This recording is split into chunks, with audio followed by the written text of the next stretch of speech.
Greetings, inquisitive viewers. This is Trebor 7, the creator of HowToTelekinesis.com and a student of AvatarEnergyMaster.com. And today I will be addressing some frequently asked questions.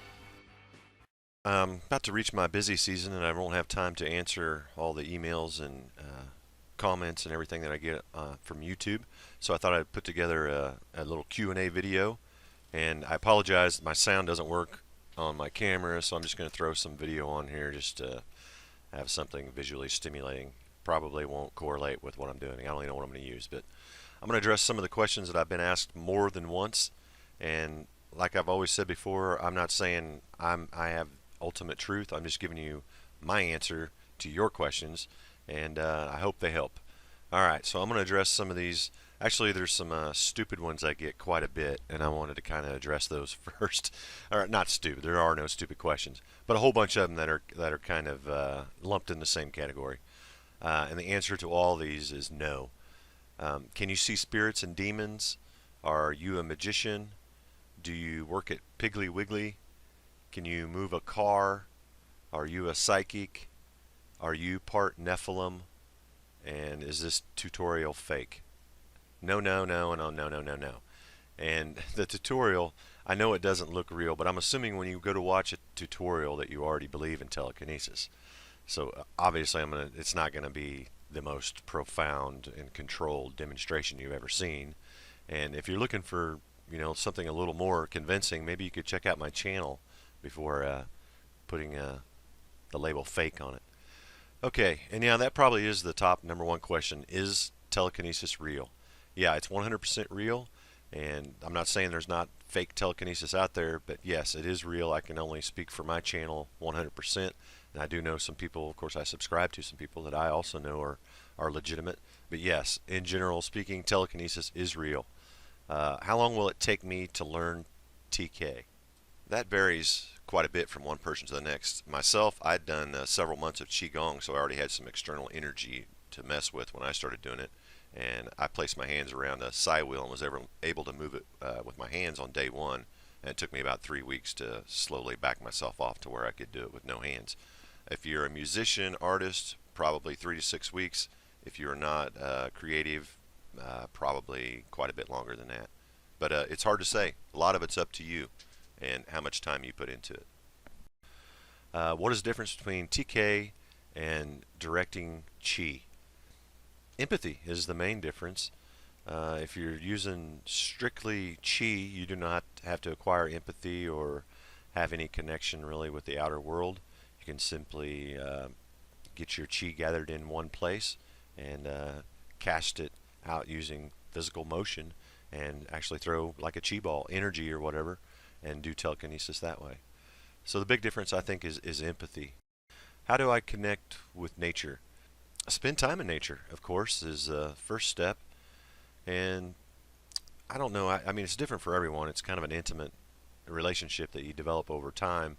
But just being out in nature is beneficial. But if you can just be out there and just breathe in the air and breathe deep and make some connection with the plants, I mean, touch some plants in a loving manner and, hug a few trees, and that just know this, that there's an intelligent force far greater than ours that's keeping all this stuff running. And when you're in nature, you're right in the heart of it. I mean, we've got the death, the growth, the photosynthesis, the sun, all the elements, the wind, everything is right there.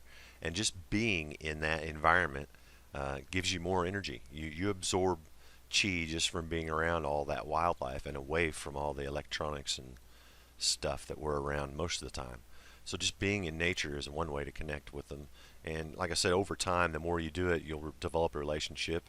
And when you actually become, fully clairvoyant, you can communicate with the plants and animals and things. So it goes very deep. And you can do a few things just to be nice to Mother Nature, maybe use one less napkin a day, or try to avoid using some disposable plastics and start recycling and composting and burning your trash instead of throwing your waste into Mother Earth's belly. That might be one way to kind of strengthen your relationship with nature. Just be careful about what you do, and try to cut down the pollution and the waste. How did you discover you could do TK? Well, like I said, doing Qigong, and then I stumbled onto a Qi spinner or Sai wheel video on YouTube. I built one, put my hands around it, voila, it moved, and so it began. What is the easiest kind of PK to do? That's going to be different for everyone. Common sense would tell you that the lighter the element, the easier it will be to do because it'll take less kinetic force. So the lighter elements like the air and fire are probably the simplest to do. However, they're not necessarily the easiest to learn. You kind of have to get a little bit of TK under your belt to get the feeling of that empathy and plus be able to see what you're doing. When you get out in nature and stuff and start doing stuff like aerokinesis or whatever, you can point to a tree and perhaps the wind blows and you can assume that that is aerokinesis and perhaps it's not and maybe it is, but you got to kind of learn telekinesis first so you can kind of see exactly what you're doing, and you'll notice when you get good at this you'll start feeling it as well, and when you feel it, that's when you're ready to move on to the lighter elements, in my opinion. What is psychokinesis? Psychokinesis is just a general term like sports, covers everything, the atmokinesis, aerokinesis, biokinesis, telekinesis, all the kinesi in one lump. It's just a general term. Are there any bad side effects from doing psychokinesis? No, not based on my experience. Actually, it's kind of therapeutic. I usually have kind of a feeling of euphoria or nirvana when I'm doing it. I suppose if you were, starting cold and didn't do any energy work whatsoever and don't meditate and just sat down and were just 100% determined to do it and worked at it for a long time, you'd probably develop a headache or something. But no ill side effects. How can I tell if TK demos are real or fake? Make your own. That's about the only way you can tell for sure. No, there are some things. I mean, it raises suspicion whenever you see telekinesis and you can't see someone's face if they're working on an object where the wind would influence, like they could be blowing on it. That always gives me suspicion. If someone is talking, just rattling off real casual and doing something miraculously unbelievable, I would have my suspicions about that just based on the way I do telekinesis, because I have to be very relaxed and almost in a trance-like state to do some of the manipulation of objects anyway, not so much outdoors. But so that's one thing to look for. And there's items like light bulbs that light up when you touch metal to them, and self-bending spoons. If you see somebody bend a spoon in a matter of seconds, that's probably fake. And the setting, that's a good clue. If it's a dark setting and looks like it's intentionally set up to limit the view of the spectator, or low lighting, or if it looks super HD and might have been shot in a studio, well, there could be some green screen stuff. Just some common sense. But the main thing is intuition. Truth has a ring to it. You can usually just kind of feel it if it's real. Who taught you to do TK? I consider myself self-taught, but I did reach a point there for a while where I couldn't really go any further. And when I joined AvatarEnergyMaster.com, Michael Monk has some really good chakra-related exercises that you can do, and that really kind of boosted me to the next level. But in general, I would say I'm self-taught, and that's the route I would go. I mean, if I were you, just pick up some tips, find some good mentors, yes, but most of the work is an inside job, so just work on yourself. Do you get headaches when you do TK? No, I don't. And if you are getting a headache, it's probably because you're using too much left brain activity, too much thinking and concentrating, not enough empathy and energy, or your sessions are going too long. So just keep sessions short and don't think too much. What energy are you using and where do you get it? That is a good question, and I'm going to try to keep this short. Let's see. There's the main energy you want to tap into is the universal energy. I mean, we're literally walking in energy. Everything around us is energy. But unfortunately, you have to kind of figure out how to increase your own energy before you can tap into that energy. So starting at ground zero, I would say eat healthy food. Freshly picked organic food has a lot of chi in it, and doing some sort of energy work, like a qigong, a tai chi, or yoga, or something, any energy related, because energy flows. If it's just stagnant, If you're just sitting still, you're not going to really be a good generator of energy. So some type of that exercise. Join AEMI and do the exercises that we're doing. Sun gazing. I do a little bit of sun gazing, and nature. I mean, just being out in nature, you can soak it up. There's so much prana or chi or whatever you want to call it, just lying around for free out in nature. If you can just spend some time in there, do some deep breathing. Deep breathing is huge, guys.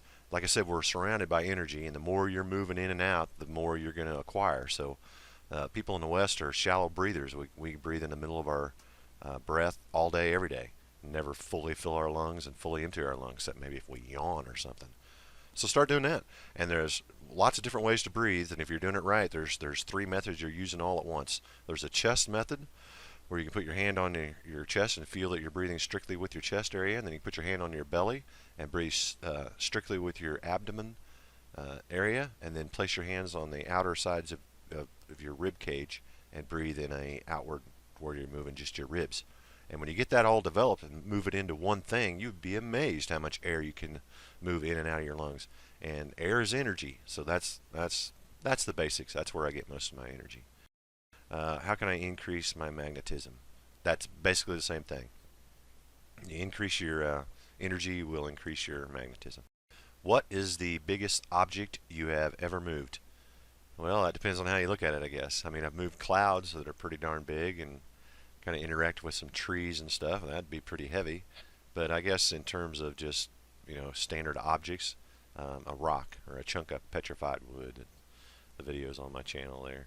That's probably the heaviest thing, and I don't know how heavy that thing is, to tell you the truth. How strong can TK get?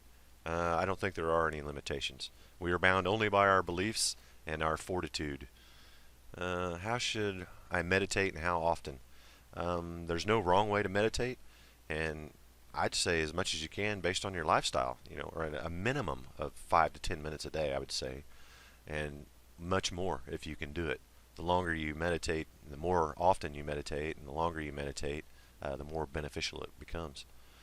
I'm doing everything you suggested, but it's still not working. Please help. It's hard to say what's going on without knowing the individual and the situation, but there are a few things you can do real quick that I didn't mention in the tutorials. Turn off electrical devices, unplug your microwaves, turn off your cell phone, turn off your Wi-Fi. As much electrical stuff as you can get away from all that. Preferably do it someplace where there is no electric current. Low lighting is very crucial, especially in the beginning stages. If you can dim the lights to where you can barely see your target, that'll help you kind of trick your mind a little bit that some movement is happening, and even though it may or may not be. That will help you build some confidence and might get your first move. When I first started, I worked in the dimmest light. I could barely see my target. So dim light, yeah. Okay, on with the next one. Let's see. Why does my TK only work sometimes and not when I need to? I love this one. Dude, I could totally relate. And I addressed this a little bit in part 2, but a lot of it I think is the level of energy, what kind of frame of mind you're in, and what your intentions are. But the rabbit hole is deep, my friend. I don't have time to jump into everything. Okay, yeah, and speaking of time, I'm going to go ahead and wrap this up. I try to keep my videos short, sweet, and to the point. And I'll be addressing some topics like the Randy Challenge and chakras and how to meditate and stuff in part 2. So if I didn't address your inquiry, hopefully it'll be in part 2. And if you sent me an email and asked me a question, all I did was send you this link. I'm sorry. I don't have time to answer everybody's questions, but hopefully your inquiry will be addressed in part 2. All right, I hope this helps. Thanks for watching. Good day. God bless, and namaste.